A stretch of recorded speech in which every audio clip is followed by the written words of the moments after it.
Okay, so let's be real for a sec. Work stress. Yeah, it's kind of like a universal experience, right? Deadlines, inboxes overflowing, and those surprise meetings. Total data railers. We've all been there. Definitely. But what I told you, there's this like surprisingly simple toolkit for dealing with that stress and maybe even boost your energy a bit. Hmm. The best part, it's literally right there with you, like in your breath. It is kind of fascinating how we don't always think about something so basic as breathing. Totally. So today we're going to do a deep dive into a bunch of breathing techniques that can totally change how you handle all that stress. Backed by actual science, too. We're talking techniques used by, get this, Navy SEALs Oh, wow. to stay calm in crazy situations. And there are even some that can cool you down, like physically. Even some to help you sleep better. The key to why these things work is all in your nervous system. When you breathe deep and mindfully, it stimulates the parasympathetic nervous system, which is the one that chills your body out. So it's like hitting the pause button on that whole fight or flight feeling. Exactly. And when you hit that pause button, some pretty cool stuff starts happening. Your heart rate slows down, blood pressure goes down, and oxygen flows more freely to your brain. So you end up feeling calmer, more focused, and ready to handle whatever comes your way. So we've got this secret weapon against stress right under our noses, literally. Let's unlock it. Where do we start? Let's kick things off with box breathing. It's a favorite of the Navy SEALs for staying composed in high-pressure situations. Navy SEALs, seriously. Okay, you got my attention. It's all about control and rhythm. Imagine a box with 4 equal sides. Breathe in for a count of 4, hold for 4, breathe out for 4, and hold again for 4. Harvard Medical School research has shown that box breathing can even lower your cortisol, the stress hormone. So it's not just about feeling calmer, it's like actually reducing stress in your body. Wow. What about when you're dealing with more general anxiety, though? For that, there's diaphragmatic breathing, or belly breathing. It can really make a difference. Focus on using your diaphragm, that's the big muscle under your lungs. As you breathe in, you want to feel your belly expand, not just your chest. The Mayo Clinic's found that this kind of deeper, slower breathing is super effective at reducing anxiety. Got it. Feeling anxious. Engage the diaphragm. Okay, what about this 478 technique? That one sounds kind of mysterious, like a code or something. It is about finding a specific rhythm to help you relax. You breathe in through your nose for a count of 4, hold for 7, and then exhale slowly through your mouth for 8.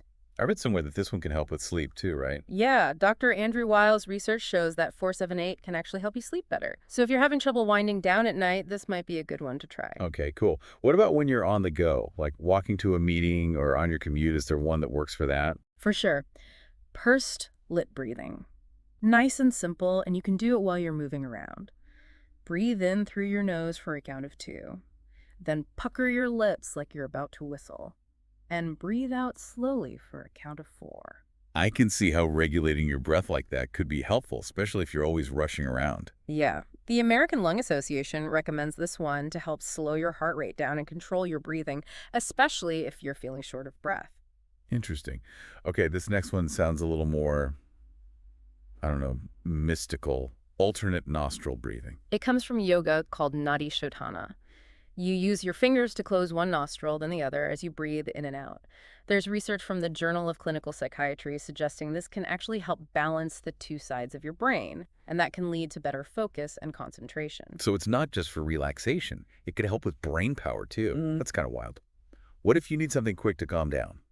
Like right before a presentation or a tough conversation? Yeah. For those moments, try the 5-5-5 technique. Super simple. Breathe in deep for 5 seconds. Hold for 5, and breathe out for 5. Repeat that 5 times. Easy to remember, quick to do, and hopefully effective. I like it. Like a little pocket of calm. Exactly. Speaking of finding calm, what if you're feeling totally drained after a tough interaction, like a stressful email or phone call? Resonant breathing can be really good for resetting and recharging in those situations. Resonant breathing, how does that work? A key is finding a rhythm that creates a sense of balance in your body. Breathe in for a count of 6, and then out for a count of 6.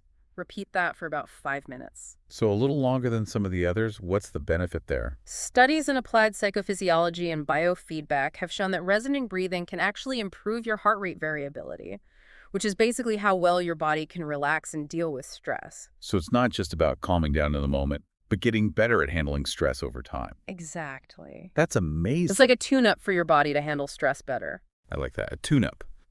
Okay, so we've talked about techniques for anxiety, focus, pre-meeting jitters, even stress recovery. But what about when you're just like overheated, Hmm. mentally and physically? Is there a breathing thing for that too? You're thinking of sitali breath. It's also called the cooling breath. It's a little different. Cooling breath. Okay. Yep. Sorry. You sit comfortably, roll your tongue lengthwise, and breathe in deep through your curled tongue. Then exhale through your nose. Okay, I gotta admit, that sounds a little weird.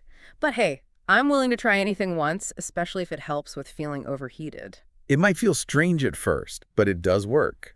The Yoga Journal has talked about research showing that Sitali breath can actually lower both your physical and mental heat.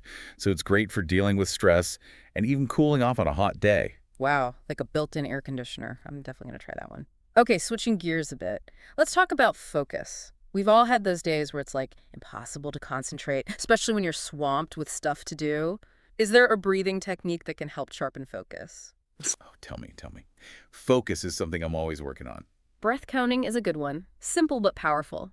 For focus and reducing anxiety, you sit comfortably and just count each exhale. So breathe out, think 1, breathe in naturally, and on the next exhale, think 2, and so on.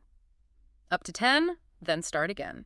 It sounds almost too simple, but I can see how focusing on your breath and the counting could quiet your mind and bring you back to the present moment. Exactly. And research from Harvard backs that up. Studies have shown that breath counting can really improve concentration and lower anxiety. So it's a good tool for staying focused and getting things done, especially during those long, boring tasks that drain your energy. Okay, so we've got techniques for calming down, cooling down, focusing up. What about those really high-pressure moments when you need to stay calm under intense stress? Anything for that? There is tactical breathing. First responders and military personnel use it a lot to stay composed in super stressful situations. Tactical breathing. That sounds serious. What's the secret? It's all about reducing stress fast. Breathe in through your nose for 4 seconds, hold for 4 seconds, then breathe out through your mouth for 4 seconds. So it's like a supercharged version of box breathing. Yeah, pretty much. Quick, efficient, gets the job done, all about taking control of your breath, and then your mind and body follow. It's pretty amazing that something as simple as breathing can be so powerful in so many different ways. But how do we actually use these techniques in our everyday lives? How do we make them a habit instead of just something we try once and forget? It's all about finding those moments in your day where a few deep breaths can really make a difference, like your morning routine. Instead of hitting snooze and rushing out the door, how about starting your day with like 5 minutes of diaphragmatic breathing? Sets a calm tone for the whole day. I love that. Like a mini meditation to start your day right. Sure. What about other times during the day? Any tips? Definitely.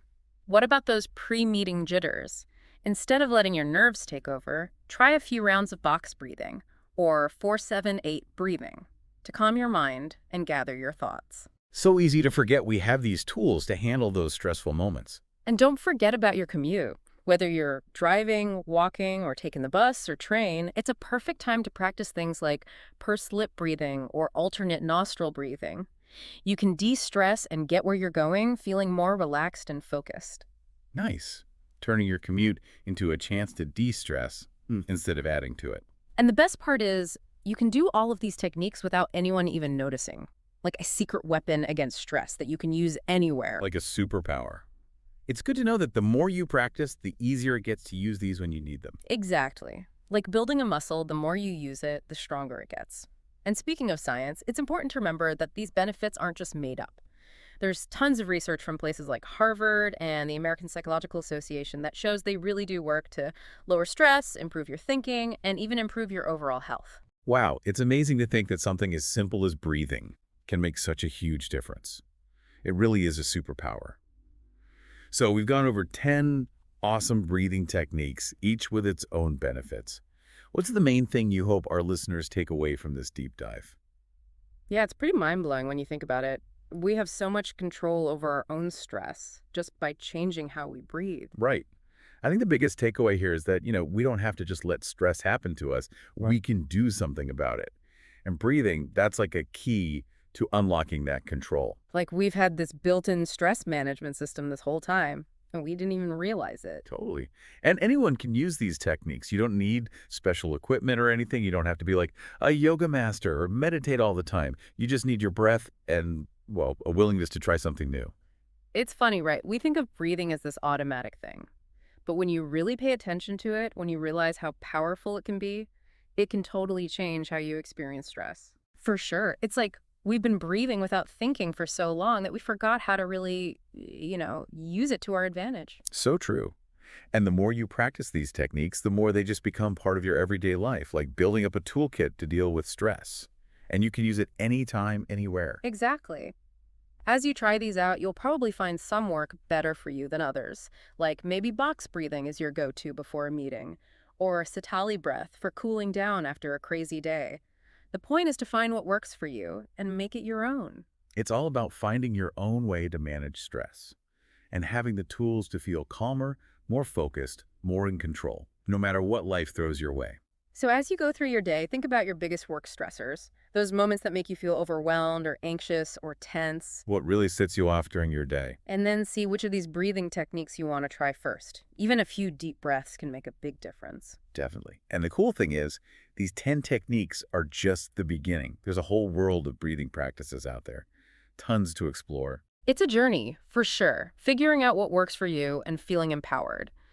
And it all starts with a single breath. So if you're curious about all this, I'd say keep exploring. See what you discover about the power of your own breath. You might be surprised by what you find.